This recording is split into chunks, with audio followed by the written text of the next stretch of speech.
Sandy. Hi, it's Dave. Hi, it's Kirk. Welcome to the ADK Rock and Metal channel, and today we are doing discussion topics. It's one of Kirk's topics that you've brought to our attention. So, has the streaming platforms helped the extreme metal bands rather than hindered them, unlike many more mainstream bands where that kind of hindered some of those? So, extreme metal bands, talk to me about why do you think that it's helped them?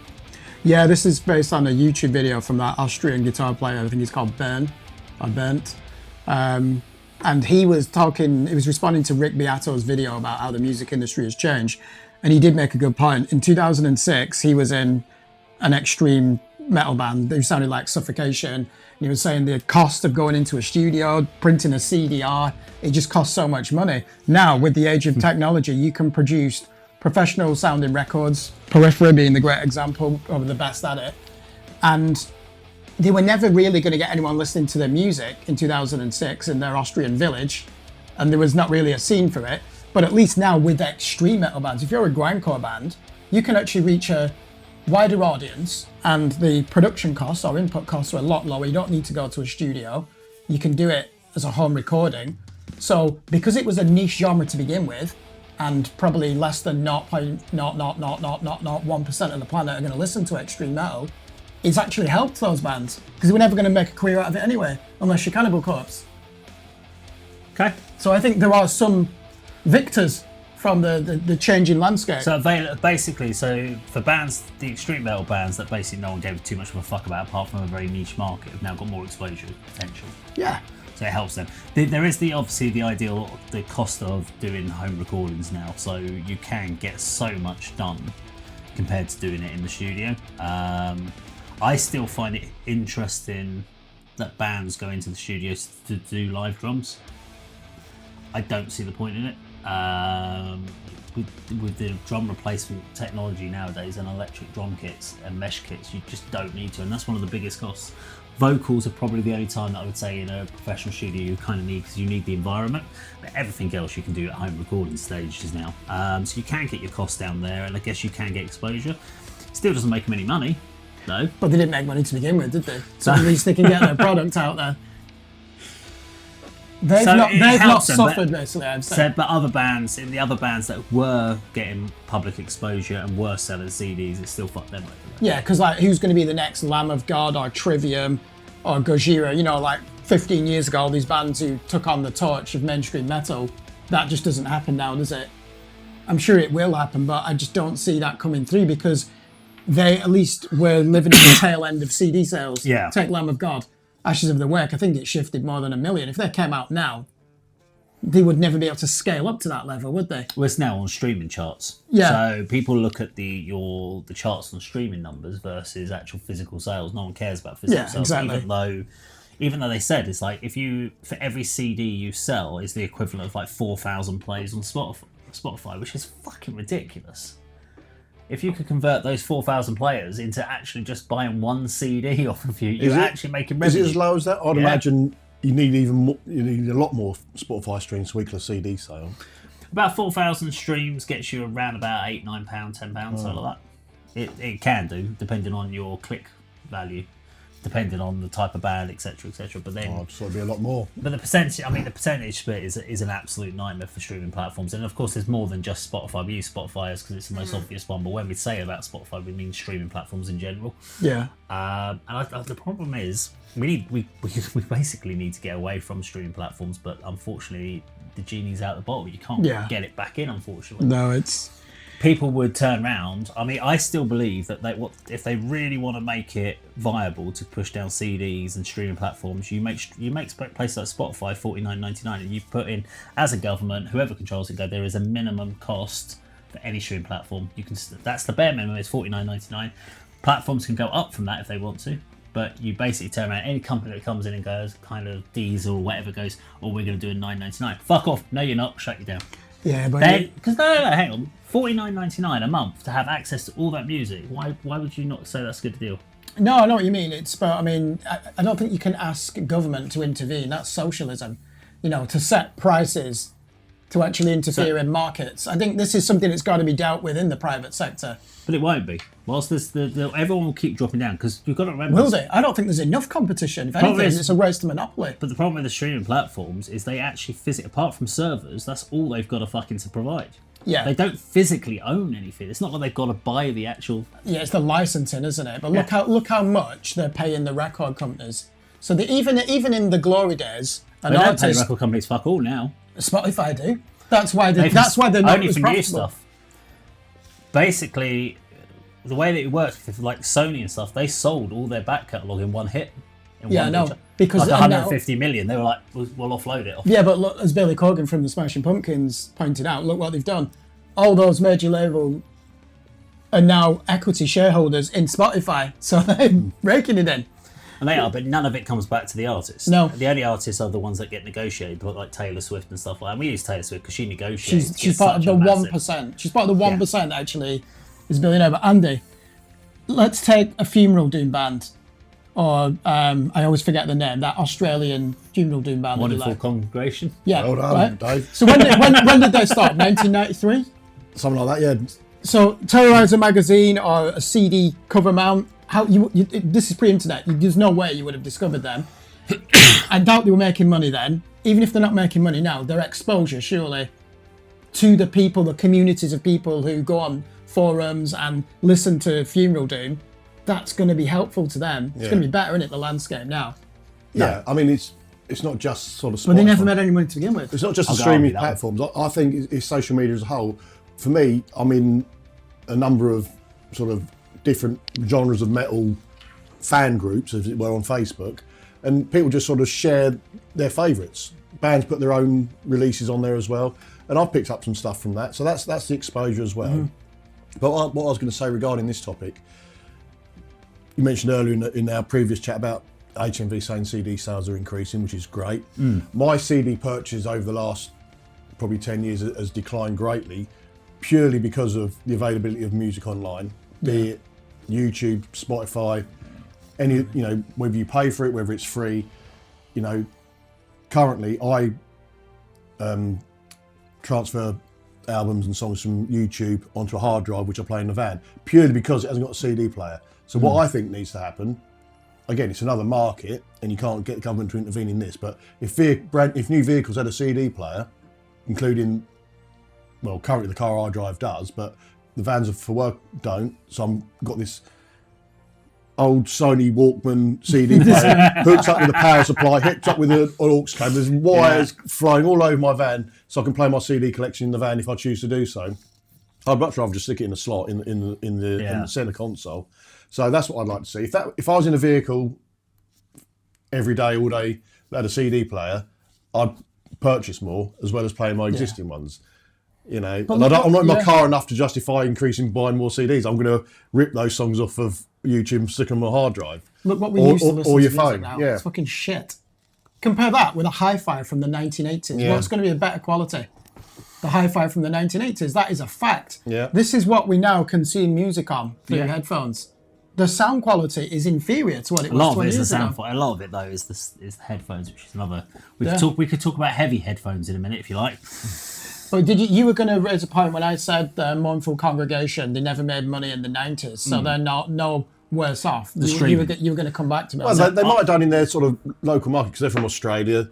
That started with cassettes. So they're that old. The first demos were on cassette, and they may have played them, sold them and made a bit of an income on their at shows they played locally. But with a cassette, you make a copy for your friend, and that friend sends it to his tape trading pal in Brazil. So they're trading them for free. It's a trading them for free, but they make a little bit.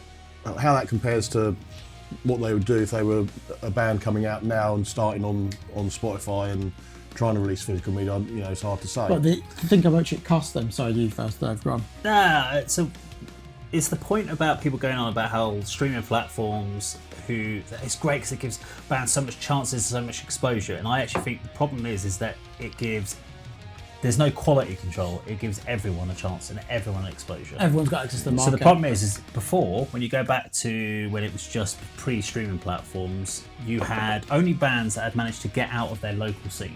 They'd done the work, they'd worked on their shit live, and then they got enough. They'd pushed out onto PRs, they'd pushed out onto record labels. Record labels, got interest, small label. Then they got moved up, and then you got to know about them a bit more. But they've done the groundwork. Yeah. Now, don't even need to do any of that. You can just go home, write a song, record it. Don't even need a band. You can just record it yourself, and you put it out, and they're on Spotify. Which means you've now got another band you've got to wade through to try to find where the good stuff is. So I actually think things like Spotify, if you're going to do that, then what you need to do is almost do it as a tiered system. So you almost set songs. That's a good point. And go, right, so you've had no views, you've had no things, so you go into your demo category. So if you want to listen to anything that's demo bands, all of this is demo bands. Then if people really like it and then you're getting all those views in the demos, you move up to the next tier of grassroots established. And then you're starting to go through and you're filtering through your bands. So you're discovering bands, but you're not having to go through bands like you go, oh, I'm In Flames, and then you get this guy who's written a song in his fucking basement who's been put on the same playlist, and you're like, well, hang on, I'm spending way too long trying to filter. I'd rather, if I want to discover, let me go through the demos first. See if self-releases, whatever. Tier it. Yeah, exactly. Major labels, independent labels. There's too much. I can't be bothered. If I you said about Lamb of God. You said about Lamb of God coming out and you know. What was the point? If they were to come out now with that release, that first album, market's saturated. They may not stand out as the great band that they are amongst all the others because, as you said, Dave, you've got to wade through everything else to find that quality band that known as Lamb of God. Wade through it. Put the work in. Fuck them.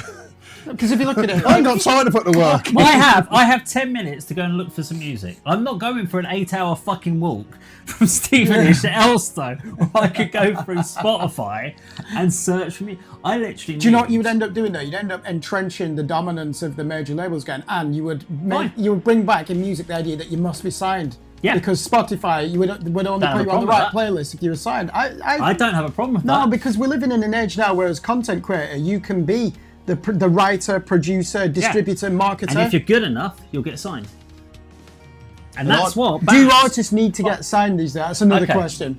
So in the Football League, does every player need to? So if you're in the National League conferences or whatever it is, does that mean you should be up there with the Premiers and the Championship players, and you should just be seen at the same level? No, you work your way up through the leagues until the people go, actually, you know what? You're in the Championship, we'll put you on telly now.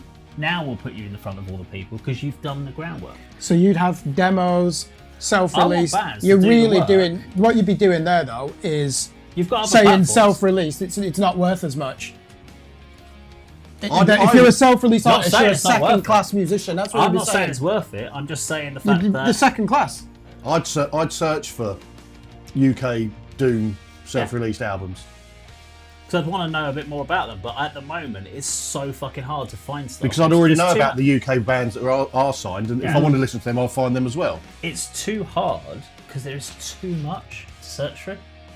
It's just too much. I know there's an oversupply. There's too many bands because I remember playing in bands in like 90s, and there is no way I'd have been able to get anywhere near this because you might have gone out and played a gig, but what you realise that you didn't have the chances or the energy or whatever it might be or the money to push yourself to the next level, to get yourself in front of people. So that band would split up. That's my point. Cost. So there's two things here, right? Strict Mournful Congregation. It will have cost them a lot more in 1999 to record an album than it does now. So there have been savings. Just throw the shit out. There have been savings on the producer end as well when you're producing it. So that's helpful. So going back to the question, the extreme metal band, like I always use grindcore or even black metal as an example. They would have been few of them would have been making any money in the 90s, and you didn't make as much money touring then. Now, at least, yes, they're all in the same market.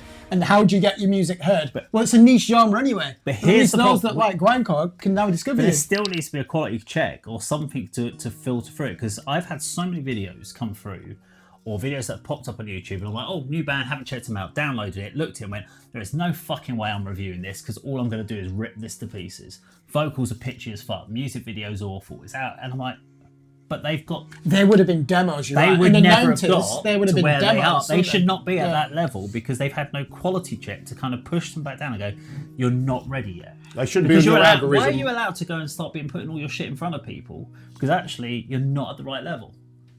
I think you're That's a judgment from me. You're a good point. Right level. In the 90s, we would call that a demo, and understandably, it was not taken as seriously, was it? And the band were basically saying, this is a vision of what we want to sound like. We're putting out this to test the waters. Get feedback. Yeah, exactly. So now that's disappeared. It's just self-released, isn't it? And now it's straight out there, and they go, this is the finished article. But it's not the finished article. And actually, it's damaging to the bands, because the band's going, this is what we're up. This is our finished article. And you're like, but it's not a great first impression. And automatically, I just remember that band going, oh, they weren't great. So why that shouldn't have got to that stage. There should have been a demo stage point within Spotify and stuff like that to show that these bands are at certain levels. Do you think Spotify will eventually institute that as a policy? Not at all. It'd be very unpopular Too if much they did. work. Too much work. I don't know. I think the politics of it would be seen as damaging Well, to you the put it brand. in, you go, if you put in a song, you instantly start at that level. However, if you suddenly bump up and go, you put a new song out, unless you're a fully established band with a background of multiple followers, thousands of followers, but if you put a song in, you've got 150 followers, even if your last video did 10,000 views, or 10,000 or 100,000 streams, but you only have a few followers, they'll go, your next single, you put it out and go, right, you start in the demo again. However, as your followers go up, you up through. Now, of course, someone's going to pay for bots to boost their profile. I was just going to say, you got that danger, yeah. But it makes people work. It'll make people work and strive to get to that next level. It'll also make about do about promotion. It'll talk about promoting their singles. It'll talk about them doing quality work rather than just going, here's another song, whack it on Spotify, then we're out there and we'll just whack another one on in 2 months' time on Spotify, fuck it. So really, I think what we've identified is one of the reasons why you can still, especially in heavy metal and rock, record labels really have done that quality control. For you to get signed to Nuclear Blast, you've got a quality level. You've got to have a tour under your belt, probably have a couple of self-released albums. They will fund the album as well because they believe in you. So to get to that standard, and Spotify, understandably, they're going to be on the playlist. If you sign to Nuclear Blast or Century Media, you've made it, haven't you, in rock and metal? Not necessarily as a career, but by giving a vote of confidence in the industry, saying this has reached the highest level of quality control. Yeah. So labels are still important for that. There needs to be something. Because if I knew there was quality, and as you said, we would rightfully, if we were going, do you know what, we want to find out about new bands, we would go on there and go, like, let's go through the demos. Let's have a look at what's out there, what's in the new releases, what's up, and then you can go to the demos, and then you can go to the up and coming, and then you're into the established. And then you can kind of sort of see bands that are kind of taking off, and then bands that are still working, and you do a bit of work on it, because you might be in the mindset that you go, do you know what, I just want to listen to demos today and support the local bands, and see what new stuff's out there. But at the moment, it's just so fucking hard to find anything. You've just got to go onto some random playlist that someone's created, and everyone now, you've got so many people. How many times do we see it on Facebook in some Facebook group going, put it together, do you want yourself on a playlist, guaranteed plays, blah, blah, blah, come on to this and send us your links and we'll put you on this playlist, and you're like, do you know on Spotify, could you type in, could I type in bands that sound like Celtic Frost? Would that bring up? Probably. Because that could work, couldn't it? Like, bands that sound like Depeche Mode, Mesh from Bristol, perfect. Give me one of their albums. Maybe. I have no idea. Because that's got to be another way, isn't it? Because like I said, time is something we just do not have, obviously, in our busy lives. Mine's more, I get more of mine from things like YouTube suggestions. So depending on what music videos we've listened to, every so often I'll go in there and there'll be some new recommendation for a video, and I'll click on it and have a look, and then I'll decide whether or not we're going to review it. And that's probably where I found out more bands than anything else. And that's based on my and that's an algorithm, isn't it? Yeah. So anyway, let us know what you think in the comments down below. Please do like, share and subscribe, and we'll see you on the video sometime very soon. Take care.